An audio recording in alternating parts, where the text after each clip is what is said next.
కటాక్ష సిద్ధిరస్తు, అష్టైశ్వర ప్రాప్తిరస్తు, దీర్ఘ సుమంగళీ భవ, అష్టైశ్వర ప్రాప్తిరస్తు, దీర్ఘ సుమంగళీ భవ. ఏమిటమ్మా ఈవేళ ఇంత ఆలస్యం అయింది?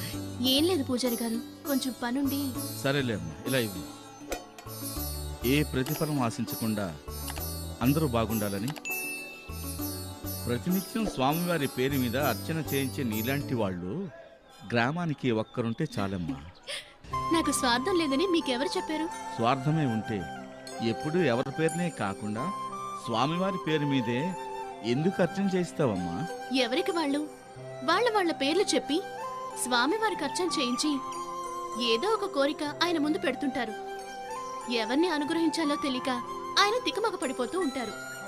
అందుకే ఆయన పేరునే అర్చన చేయిస్తే మనకేం కావాలో ఆయనే తెలుసుకుని త్వరగా తీర్చేస్తాడు. అది నా స్వార్థం. అమ్మో, ఏమిటో అనుకున్నాను గాని అమ్మా, గడసరివే. ముందు మీరు అర్చన మొదలు పెట్టండి. అలాగే అమ్మా.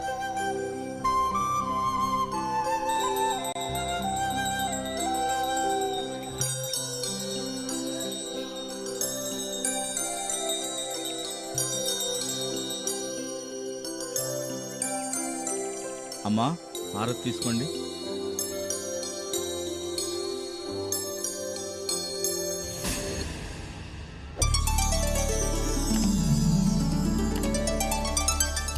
మురళి, నువ్వేంటి సడన్ గా ఉరుములేని మెరుపులా ఊడిపడ్డావు? తమరు కూడా హారతి తీసుకోండి బాబు. ఏంటమ్మా, తెలిసిన కుర్రాడా? అవును పూజారి గారు. ఉండండి, తీర్థం తీసుకుందరు గాని.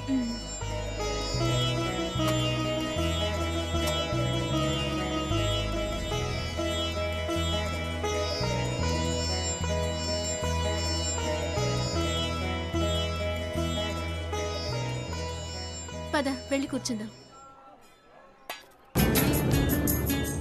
కూర్చో. ఇప్పుడు చెప్పు, ఎక్కడుంటున్నావు, ఏం చేస్తున్నావు? నేను అడగాల్సిన ప్రశ్నలన్నీ నువ్వు అడుగుతావేంటి? ఆ రోజు కాలేజీలో ఎగ్జామ్ కూడా రాయకుండా వెళ్ళిపోయిన దానివి నువ్వు. ఇప్పుడు నువ్వు ఇక్కడే ఉన్నావని తెలుసుకుని ఒకసారి కలిసి వెళ్దామని వచ్చాను. ఎలా ఉన్నావు? ఇదిగో ఇలా ఉన్నాను.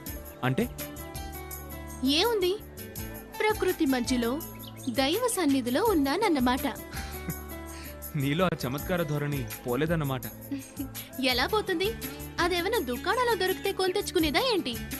ఓహో, ఈ మధ్య చమత్కారాలు చలోక్తులు కూడా షాపులో అమ్ముతున్నారన్నమాట. అయితే నేను కూడా ఒక్కొక్కటి ఒక్కొక్క కిలో కొనుక్కోవాల్సిందే. అవి తర్వాత కొనుక్కుంది గానిలే గాని, ముందు నీ చదువు కొనే పని ఎంతవరకు వచ్చింది? నేనేమి చదువు కొనట్లేదు, చదువుకుంటున్నాను. ఇప్పటికీ చదివింది చాలేదని ఇంకొంచెం చదవాలనే ప్రయత్నంలో ఉన్నాను. అబ్రాడ్ వెళ్లే ప్రయత్నం చేస్తున్నాను. అవును, నువ్వేం చేస్తున్నావో చెప్పడం లేదు. డిగ్రీ ప్రైవేట్ గా చేస్తున్నాను. ఇప్పుడు ఫైనల్ ఇయర్ ఎగ్జామ్స్ రాసేస్తే పట్టభద్రురాలు అయిపోతా. అడగడం మర్చిపోయాను. ఆ రోజు పరీక్ష రాయకుండా మధ్యలోనే వెళ్ళిపోయావు. నువ్వు వెళ్ళింది మీ నాన్నగారికి ఒంట్లో బాలేదనేగా. ఇప్పుడు ఎలా ఉన్నారు ఆయన?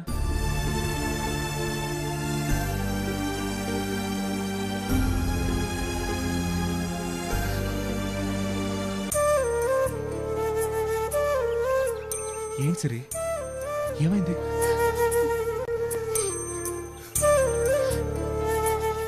నాన్నగారు పోయారు. ఆ బాధతో వారం తిరగకుండానే మా అమ్మ కూడా పోయింది. Control your self Siri, control. I'm sorry. అనవసరంగా నీకు పాత జ్ఞాపకాలు గుర్తు చేశాను. Really sorry. పర్వాలేదు, అప్పుడప్పుడు నీలాంటి వాళ్ళు గుర్తు చేస్తుంటేనే వాళ్ళని మర్చిపోకుండా ఉండగలను. ఇంత బాధలో ఉండి కూడా ఇంకా చమత్కారంగానే మాట్లాడుతున్నావు. ఎనీవే సిరి, నీకెప్పుడు ఎలాంటి సాయం కావాలన్నా ఈ మురళి ఉన్నాడని మాత్రం మర్చిపోకు.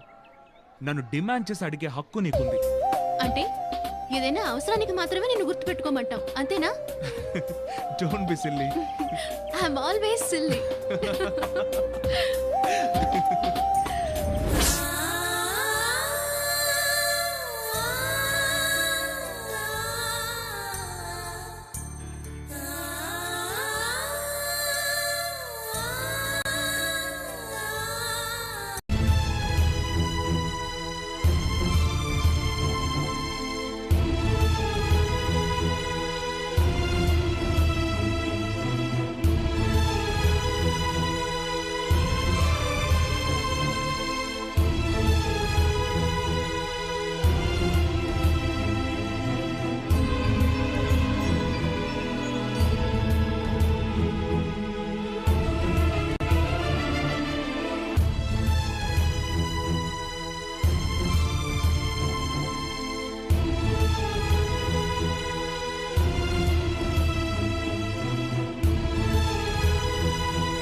నమస్కారం సార్.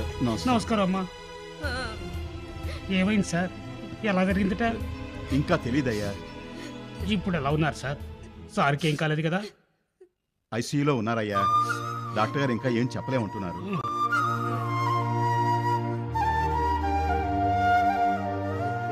ఊరుకో, బాధపడకు.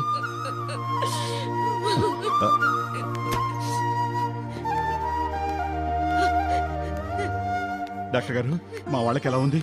Nothing to worry. Thank you doctor. Murali గారికి ఏం కాలేదు, చిన్న చిన్న దెబ్బలే తగిలాయి. కాసేపట్లో స్పృహ వస్తుంది. బట్ ఏంటి డాక్టర్ గారు, ఏదో చెప్పబోయి ఆగిపోయారు? మీ కోడలి పరిస్థితి ముందు మా వాడి గురించి చెప్పండి. అది ఎలా చేస్తే? నువ్వు అసలే టెన్షన్లో ఉన్నావు. అలా వెళ్ళి కూర్చో. రఘు, అమ్మగారిని తీసుకువెళ్ళు. రండి అమ్మా, రండి. చెప్పండి డాక్టర్ గారు, మా కోడలికి ఏమైంది? ఆమె పరిస్థితి 24 గంటలు పోతేనే గానీ చెప్పలేం. Now she's in dangerous condition. Doctor గారు, మేము ఒకసారి మా వాడిని చూడొచ్చా? మీరు కాసేపు అలా కూర్చోండి. ఇప్పుడే ఇంజెక్షన్ ఇచ్చాను, తర్వాత చూదురు గాని. అలాగే డాక్టర్ గారు.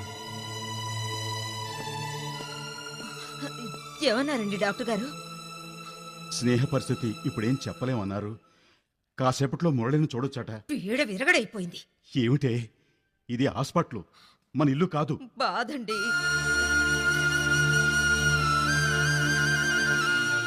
ఏమండి, మీరు మురళి గారిని చూడొచ్చండి. ఆయన డిస్టర్బ్ చేయకుండా చూడండి. అలాగేనమ్మా, రా. అలాగే. మీరు ఇక్కడే ఉండండి.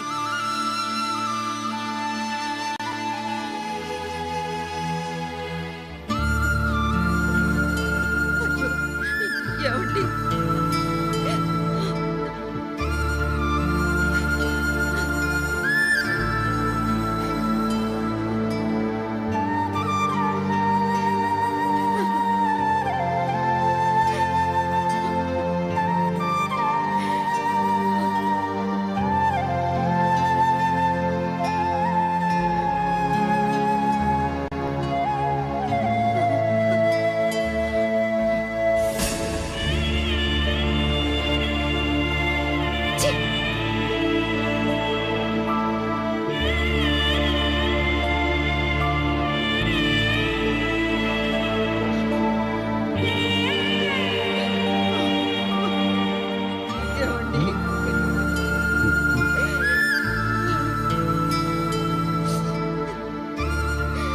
మన అబ్బాయికి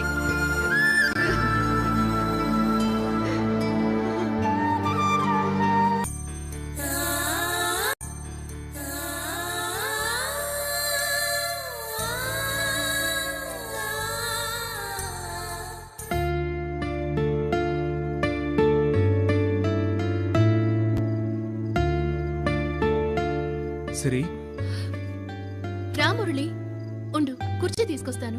పర్వాలేదులే. ఏంటి ఏంటి సిరి, చాలా నీరసంగా కనపడుతున్నావు. అదా, ఏం లేదు మురళి, పొద్దుటి నుంచి రెస్ట్ లేకుండా ఉంది, అందుకే. ఏదైనా టాబ్లెట్ తీసుకురామంటావా?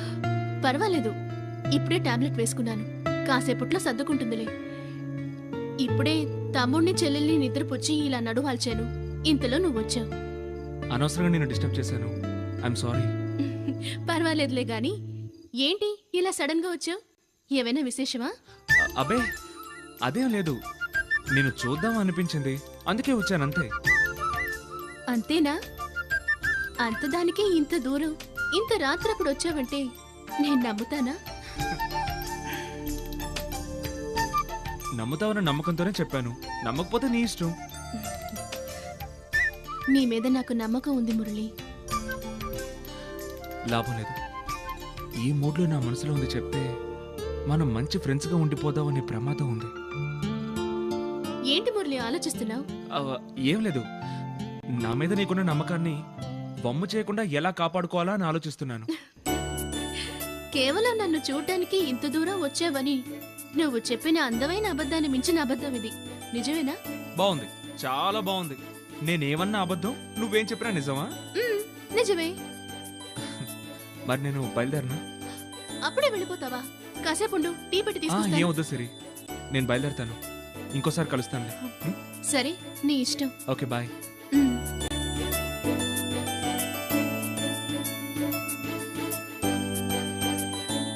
మురళి ఏదో చెప్పాలనే వచ్చాడు. ఎందుకో ఏమి చెప్పకుండానే వెళ్ళిపోయాడు. అసలు ఇంత దూరం సడన్ గా ఎందుకు వచ్చాడు? ఏం చెప్పాలని వచ్చుంటాడు?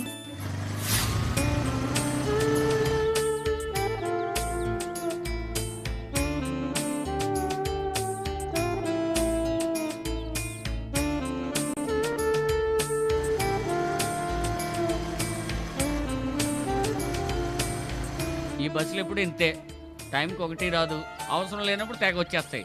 అది మన ఫీలింగేనండి. ఎప్పుడైనా ఎక్కడైనా ఖాళీగా ఉన్నామనుకోండి, అసలు టైమే తెలీదు. దేనికోసమైనా ఎవరికోసమైనా ఎదురు చూస్తూ ఉంటే క్షణాలు యుగాల్లా గడుస్తాయి. కరెక్ట్గా చెప్పామమ్మా. నా ఫ్రెండ్ని 500 అప్పడిగాను, అరగంటలో తెచ్చిస్తానన్నాడు.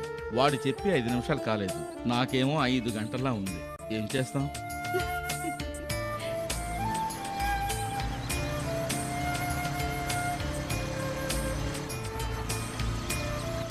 హాయ్ శ్రీ. ఏంటిది పబ్లిక్ ప్లేస్ లో? ప్రైవేట్ ప్లేస్లో అయితే అలా పిలవచ్చు అన్నమాట. సరే మేడం, ఇప్పుడు బస్సు రాదు కానీ మీరు నా బైక్ ఎక్కండి. ముందల పక్కకు రా. ఏ శ్రీ,